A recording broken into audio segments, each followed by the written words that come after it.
तो ड्रीम 11 पर बड़ी खबर आई, क्रिकेट फैंस के लिए खुशखबरी लाई। कोर्ट का फैसला, मनी कॉन्टेस्ट और नए नियम। तो गाइस जीएसटी को लेकर बहुत अच्छी खबर आ रही है और सोर्सेस तो यही बता रहे हैं कि फैंसी क्रिकेट के लिए जीएसटी स्लैब चेंज होगा। और दोस्तों फैंसी क्रिकेट का जीएसटी स्लैब यदि चेंज होता है तो गवर्नमेंट को भी फायदा होगा और लीगली चल पाएंगे, यूजर्स भी खेल पाएंगे और कंपनी को भी फायदा होगा। जीएसटी को लेकर दोस्तों एक बहुत बड़ी खबर आई है, क्योंकि देखो जीएसटी का भी केस चल रहा है सुप्रीम कोर्ट में। तो वो क्या खबर है, क्योंकि पहले ये बोला जा रहा था कि 28% जीएसटी तो ऑलरेडी लग रहा था, लेकिन 40% जीएसटी हो जाएगा।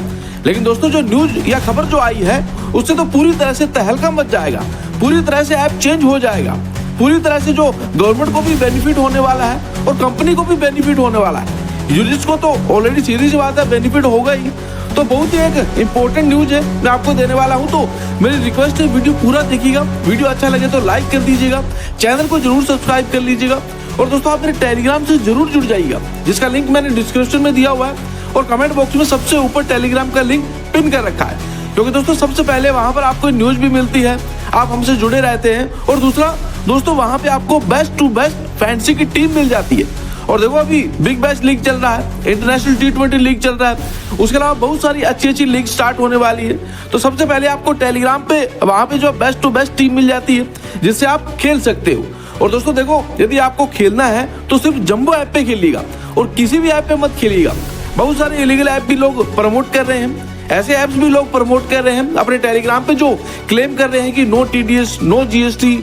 भाई यदि जंबो आपको जीएसटी नहीं लगा रहा है 28%, तो उसका रीजन है क्योंकि जंबो आपको फैंसी के लिए डिपॉजिट नहीं करा रहा है, जंबो आपको ई कॉमर्स के लिए डिपॉजिट करा रहा है। आप फ्लिपकार्ट या अमेजोन पे डिपॉजिट करते हैं तो वहां पे आपको जीएसटी नहीं देना पड़ता, क्योंकि आप सामान परचेज करने के लिए डिपॉजिट करते हैं। यही कॉन्सेप्ट जंबो का है, वो आपको फ्री खिला रहा है, एज ए गिफ्ट दे रहा है क्रेडिट।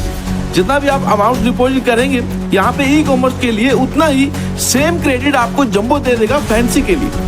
तो इसलिए वो लीगल है, वो जीएसटी नहीं ले रहा है क्योंकि उसका रीजन है वो आपसे पैसा ही नहीं ले रहा है फैंसी के लिए और आपसे TDS काट रहा है। तो दोस्तों सिर्फ ये एक लीगल ऐप है जो क्लेम कर रहे हैं नो जीएसटी नो TDS या फिर बैटिंग ऐप किसी पे भी मत खेलिएगा, आप फंस जाओगे बुरे।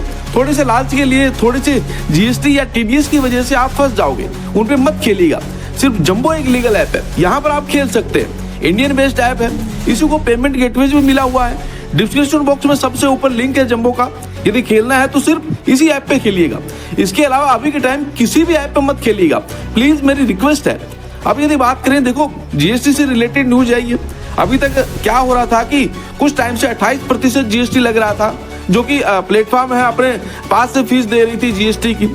उससे पहले क्या होता था, उससे पहले जो फेस वैल्यू है, मतलब जो अमाउंट डिपॉजिट किया है यूजर्स ने, उस पर जीएसटी नहीं लगता था। जीएसटी लगता था जो कंपनी का प्रॉफिट होता था उस पर जीएसटी लगता था। लेकिन उसके बाद जो गवर्नमेंट है वो पूरी तरह से उन्होंने रूल चेंज कर दिया। उन्होंने फेस वैल्यू एक टाइप से दो जो डिपॉजिट कर रहे हैं यूजर्स पे जीएसटी लगाना शुरू कर दिया था 28%। और अभी जब अगस्त में ऐप बैन हुए उसके बाद से सितंबर में जो न्यू बिल आया, जीएसटी का स्लैब आया, वहां पे 40% जीएसटी कर दिया, जो रियल मनी गेमिंग एप्स होंगे या जो भी आएंगे। लेकिन अब उससे रिलेटेड भी सुप्रीम कोर्ट में केस चल रहा है।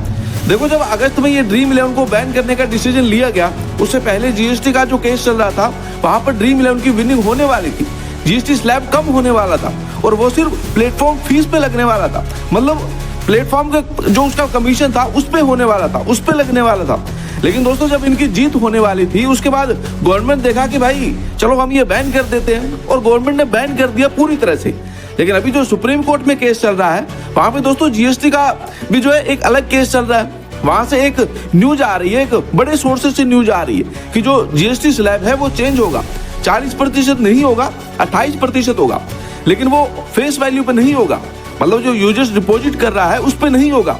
28% जीएसटी लगेगा प्लेटफॉर्म के कमीशन पे, मतलब जो भी कमीशन लेंगे उस पे जीएसटी लगेगा और यही संविधान के अनुसार है। अदरवाइज 40% ये जीएसटी फेस वैल्यू पे लग गया तो फिर तो यार कोई भी खेल ही नहीं पाएगा ना, तो प्लेटफॉर्म भी नहीं चल पाएगा। और 28% नहीं, यदि 40% भी लग गया बाद में तो फिर वो फेस वैल्यू पे नहीं होगा, वो कंपनी के कमीशन पे होगा। तो भाई इनसे कंपनी भी चलेगी और यूजर्स का भी बेनिफिट होगा, यूजर्स को एक्स्ट्रा जीएसटी नहीं देना पड़ेगा और जो गवर्नमेंट है उसका भी बेनिफिट होगा। क्योंकि यार जब जीएसटी कम होगा लोगों का तो फिर यार यूजर्स भी खेलेंगे ना, उससे जो है आरपीएम भी कम हो रहा था, जो रेवेन्यू है ना गवर्नमेंट का जो है कम हो रहा था, जब फेस वैल्यू पे जीएसटी लग रहा था तो 40% जीएसटी लगा देंगे तो भाई यूजर्स खेलेंगे नहीं, क्योंकि 40% जीएसटी से यार कंपनी अपने पॉकेट से तो नहीं कर सकती है डिपॉजिट, और यदि आधा कंपनी करे आधा यूजर्स करे दोस्तों तब भी यूजर्स नहीं खेलेंगे। यदि सिर्फ कमीशन पे लगेगा तो यूजर्स भी खेलेंगे, गवर्नमेंट का भी फायदा होगा। देखो अभी कुछ नहीं पता यार, जो फैंसी क्रिकेट है वो वापसी करेगा लीगली या नहीं करेगा, लेकिन यदि करता है तो ये गुड न्यूज आ सकती है कि फेस वैल्यू को छोड़ के जो कंपनी का कमीशन लग रहा है वहां पे जो विनिंग हो रही है उस पे कमीशन जो है 40% जीएसटी या फिर 28% जीएसटी जो भी है वो लगेगा, वो गवर्नमेंट को भी जो देगी कंपनी, और इससे कंपनी का भी बेनिफिट होगा। और 40% जीएसटी जो है डायरेक्ट तो जो फेस वैल्यू है उस पर दे नहीं सकती, फिर कंपनी को ही क्या बचेगा, कंपनी को कुछ नहीं बचेगा, तो कंपनी चला ही नहीं पाएगी। तो एक बड़ी न्यूज आ रही है और ये अच्छी न्यूज है, इसे दोस्तों मतलब सबकी बल्ले बल्ले हो जाएगी, क्योंकि क्या है कि यूजर्स को तो देना ही नहीं पड़ेगा जो एडिशनल जीएसटी, और फेस वैल्यू पे जीएसटी लगेगा नहीं, कमीशन पे जीएसटी लगेगा, तो कंपनी भी आराम से पे कर सकती है। तो एक बड़ी न्यूज आई थी, एक सोर्सेस से न्यूज आ रही थी, वो मैंने आपके साथ शेयर कर दी। बाकी जो भी अपडेट आता रहेगा मैं आपको अपडेट करता रहूंगा। फिलहाल आप कमेंट में ये जरूर बताएं कि क्या ड्रीम 11 या माई 11 सर्कल जैसी फैंसी ऐप बैन होनी चाहिए या फिर नहीं।